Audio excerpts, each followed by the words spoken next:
నమస్కారం. నేను మీ doctor Krishnaprasad Bhattu from doctor Telugu.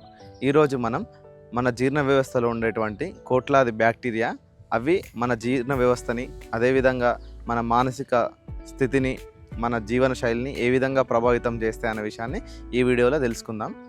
ఈ వీడియోని చివరి వరకు చూడండి. ఈ మధ్యలో నేను ఒక పేషెంట్ నా దగ్గరకు వచ్చిండు. అతనికి దాదాపుగా 26 సంవత్సరాలు ఉంటాయి. తన ఫ్రెండ్స్తో బ్యాచిలర్ రూమ్లో ఉంటున్నాడు. అతను దాదాపుగా బయట ఫాస్ట్ ఫుడ్ తినడము, ఫ్రైడ్ ఫుడ్ తినడము, తర్వాత బిర్యానీలు, బాగా హెవీ స్పైసెస్, మసాలాల దినుసులతో ఎక్కువ వండినటువంటి ఫుడ్ తీసుకోవడము, కర్రీ పాయింట్స్ నుండి కర్రీస్ తెచ్చుకొని తినడము, ఇట్లాంటిది అతని లైఫ్ స్టైల్లో జరుగుతూ ఉన్నది. ఇతను దాదాపు ఒక 6 నెలల నుండి మలబద్ధకంతో, గ్యాస్ ప్రాబ్లంతో, బ్లోటింగ్ మనకైతే కడుపు ఉబ్బరంతో బాధపడుతూ ఉన్నాడు. ఇతను ఈ విషయాన్ని బయట చెప్పుకోవడానికి చాలా ఇబ్బందిగా ఫీల్ అయ్యిండు. తర్వాత నా దగ్గరకు వచ్చిన తర్వాత నాకేం అర్థమైందంటే, తను తినే ఆహారంలో ఫైబర్ అంటే ఏదైతే పీచు పదార్థం అనేది చాలా తక్కువ అయిపోయింది, అసలు లేదని చెప్పొచ్చు. దీనివల్ల చాలా ఎఫెక్ట్ అవుతుంది. మనం వింటూనే ఉంటాం ప్రీబయోటిక్, ప్రోబయోటిక్ అంటే ఏంటిదని. ప్రోబయోటిక్స్ అంటే ఏంటంటే మన జీర్ణ వ్యవస్థలో ఉన్నటువంటి కోట్లాది బ్యాక్టీరియా.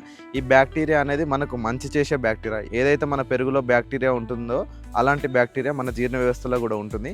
ఇది మనకు డైజెషన్ చేయడానికి, తర్వాత ఇమ్యూనిటీని బూస్ట్ చేయడానికి, అదేవిధంగా మన మూడుని అంటే మన మానసిక స్థితిని పెంపొందించడానికి, అనేక రకమైన హెల్త్ బెనిఫిట్స్ని ఇవ్వడానికి ఈ బ్యాక్టీరియా అనేది హెల్ప్ చేస్తుంది. ఎప్పుడైతే ఈ బ్యాక్టీరియా అనేది తగ్గిపోతుందో చెడు బ్యాక్టీరియా పెరుగుతుంది. ఈ చెడు బ్యాక్టీరియా పెరగడం వల్ల ఈ అనేక ప్రాబ్లమ్స్ మనకు కాన్స్టిపేషన్, మలబద్ధకం కానీ, బ్లోటింగ్ కానీ, గ్యాస్, ఇవన్నీ వచ్చే అవకాశాలు అనేది పెరుగుతూ ఉంటాయి.